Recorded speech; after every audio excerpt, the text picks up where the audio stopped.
In figure, if LM is parallel to CB, so ಇದು parallel. So parallel ಅಂತ ಬರೆಯೋದಕ್ಕೆ ಇವೆರಡು ಪ್ಯಾರಲಲ್ ಅಂತ ಬರೆಯೋದಕ್ಕೆ ಒಂದೇ ಒಂದು ಆರೋ ಆಗ್ತಾ ಇದೆ.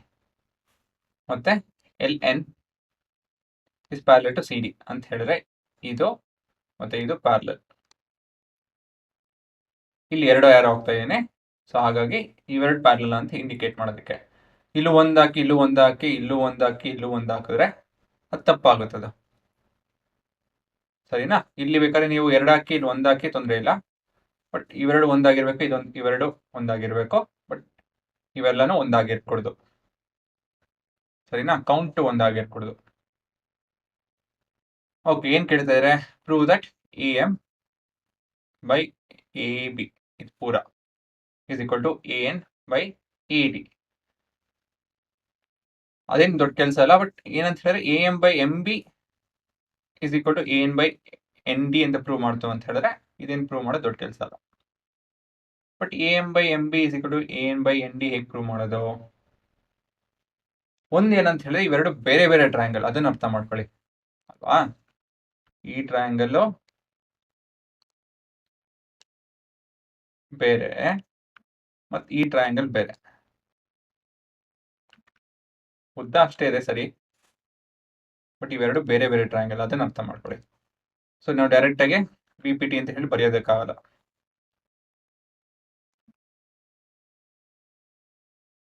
ಸೊ ಈಗ ಏನ್ ಮಾಡೋದು ಅಂತ ಹೇಳಿದ್ರೆ, ತುಂಬಾ ಜನ ಜಾಮೆಟ್ರಿ ಕಷ್ಟ ಆಗುತ್ತೆ ಅವ್ರಿಗೆ. ಏನಕ್ಕೆ ಅಂತ ಹೇಳಿದ್ರೆ ಕೂತ್ಕೊಂಡು ಸುಮ್ಮನೆ ನೋಡ್ತಾನೆ ಇರ್ತಾರೆ, ಬರೆಯಲ್ಲ. ಇದು ಬರದೇ ಉತ್ತರ ಬರೋದು. ಸೊ ಇವಾಗ ನಾವು ಡಯಾಗ್ರಾಮ್ ಅಂತ ಹೇಳಿ ಮತ್ತೊಂದು ಸಪ್ರೇಟ್ ಡಯಾಗ್ರಾಮ್ ಬರ್ಕೊಬೇಕಾಗುತ್ತೆ ಇಂಥ ಪ್ರಶ್ನೆಗೆ. ಆಮೇಲೆ ಲೇಬಲ್ ಮಾಡ್ಕೊಳ್ಳಿ. ಎಲ್ಲ ಕೊಟ್ಟಿರ್ತಾರೆ ಅವರೇನೆ, ನೀವೇನು ತಲೆ ಕೆಡ್ಸ್ಕೊಳಂಗಿಲ್ಲ, ಸುಮ್ಮನೆ ಕಾಪಿ ಮಾಡ್ಕೊಳೋದು ಅಷ್ಟೇ. ಈ ತರ ಬಿಡಿಸಿ ಬಿಡಿಸಿ ಕಾಪಿ ಮಾಡ್ಕೊಳ್ಳಿ. ಮುಂದಕ್ಕೆ ತಲೆ ಕೆಡ್ಸ್ಕೊಳಕ್ ಹೋಗ್ಬೇಡಿ. ಇದು ಪ್ಯಾರಲಲ್ ಅದನ್ನ ಬರ್ಕೊಳ್ಳಿ, ಇದು ಪ್ಯಾರಲಲ್ ಅದನ್ನ ಬರ್ಕೊಳ್ಳಿ. ಅದಾದ್ಮೇಲೆ ಬರೆಯೋದಕ್ಕೆ ಶುರು ಮಾಡಿ. ಒಂದನೇದಾಗಿ ಇನ್ ಟ್ರಯಾಂಗಲ್ ABC, ಈ ಮೇಲ್ಗಡೆ ಇರೋ ಟ್ರಯಾಂಗಲ್, ಸರಿನಾ? ಏನು? As ML is parallel to BC as per BPT. ಒಂದೇ ಸತಿ ಎಲ್ಲ ಬರ್ದ್ಬಿಟ್ಟೆ. ಏನು? ಸೊ ಆಸ್ ಪರ್ BPT ಏನಾಗುತ್ತೆ? AM by MB is equal to AL by LC. AL by LC ಅಲ್ವಾ? ತಲೆ ಕೆಡ್ಸ್ಕೊಳಕ್ ಹೋಗ್ಬಿಡಿ. ನೀವು ಉತ್ತರ ಅದ್ರ ಬಗ್ಗೆನೇ ತಲೆ ಕೆಡ್ಸ್ಕೊಳಕ್ ಹೋಗ್ಬಿಡಿ. ಏನು BPT ಮುಖಾಂತರ ಏನೇನು ಬರೆಯೋಕ್ಕಾಗುತ್ತೋ ಅದನ್ನೆಲ್ಲ ಬರೀರಿ. ಸೊ ಇದನ್ನ ನಾನು ಈಕ್ವೇಶನ್ 1 ಅಂತ ಬರ್ಕೊಂತೀನಿ. ಇದು ಈಕ್ವೇಶನ್ ಹುಡುಗರ, ರೇಷಿಯೋ ಆಗಿರ್ಬೋದು, ಬಟ್ ಇದು ಕೂಡ ಒಂದು ಈಕ್ವೇಶನ್. ಮತ್ತು ಮುಂದಕ್ಕೆ ಇನ್ ಟ್ರಯಾಂಗಲ್ ಮತ್ತೊಂದು ಟ್ರಯಾಂಗಲ್ ACD. ಸೊ ಇಲ್ಲೂ ಕೂಡ ಬರ್ಕೊಳ್ಳಿ. As LN is parallel to DC as per PPT, AL by LC is equal to AN by ND. ಇದು ನಿಮ್ಮ ಈಕ್ವೇಶನ್ 2, ಕರೆಕ್ಟ್ ಅಲ್ವಾ? ಇವೆರಡು ಪ್ಯಾರಲಲ್, ಹಾಗಾಗಿ ಇದು ಬೈ ಇದು ಇದು ಬೈ ಇದು.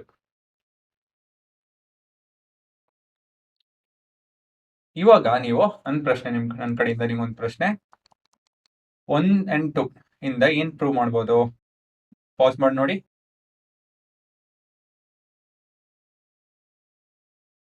ಒನ್ and 2 ಇಂದ ಏನಂತ ಬರೀಬೋದು ನೋಡ್ತೀನಿ ಇಲ್ಲಿ ನೋಡಿ. AL by LC ಸೇಮ್ ಇದೆ ಎರಡರಲ್ಲೂ. AM by MB is equal to AL by LC is equal to AN by ND. So ಈ ಮೂರು ಈಕ್ವಲ್, ಹಾಗಾಗಿ AM by MD is equal to AN by ND ಅಂತ ಬರೀಬೋದು ತಾನೆ? ಬರೀಬೋದು ಅಲ್ವಾ? ಬರೀಬೋದು ತಾನೆ? ಹಾಗಾಗಿ from 1 and 2 AM by MB is equal to AN by ND ಅಂತ ಬರೀಬೋದು ಅಷ್ಟೇನೆ. ಇವಾಗ ಏನು ಕಂಡುಹಿಡಬೇಕು, A M by A B ಇಸ್ಕೊಡು A N by A D ಅಂತ ಕಂಡುಹಿಡಬೇಕು. ಸೊ ಅದನ್ನು ಕಂಡುಹಿಡಿಯೋದಕ್ಕೆ ಅದೇನು ತೊಂದರೆ ಆಗಲ್ಲ.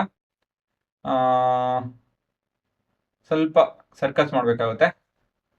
ಏನಂತ ಹೇಳಿದ್ರೆ ಇದನ್ನು ನಾನು ಇವಾಗ ಎರಡನ್ನೂ ಇನ್ವರ್ಸ್ ಮಾಡ್ತೀನಿ ಅಂತ ಹೇಳಿದ್ರೆ A B by A M. Okay, ಈ ಥರ ಬರೆಯೋದು ಬೇಡ, ಏನು ಕನ್ಫ್ಯೂಸ್ ಆಗುತ್ತೆ. So taking inverse on both sides.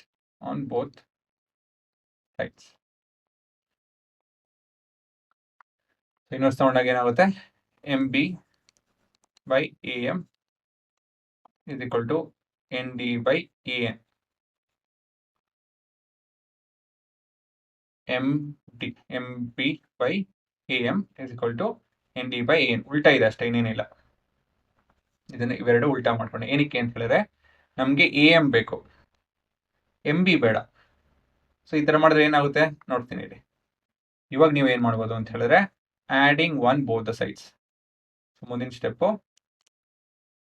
Adding one both sides. So ಇವಾಗ ಏನಾಗುತ್ತೆ ಅಂತ ಹೇಳಿದ್ರೆ M B by A M plus 1 is equal to N D by A N plus 1 ಆಗುತ್ತೆ. ಸೊ ಎಲ್ ಸಿ ಎಮ್ ತೊಗೊಂಡ್ರೆ ನೀವು ಇವಾಗ M B plus A M by A M is equal to N D plus A N by A N. ಇದೊಂದು ಸ್ವಲ್ಪ ಸರ್ಕಸ್ಸೇನೆ, ನಿಜ ಒಪ್ಕೊಂತೀನಿ, but ಉತ್ತರ ನೋಡಿ ಬಂತು. A M plus M B, A M plus M B is A B.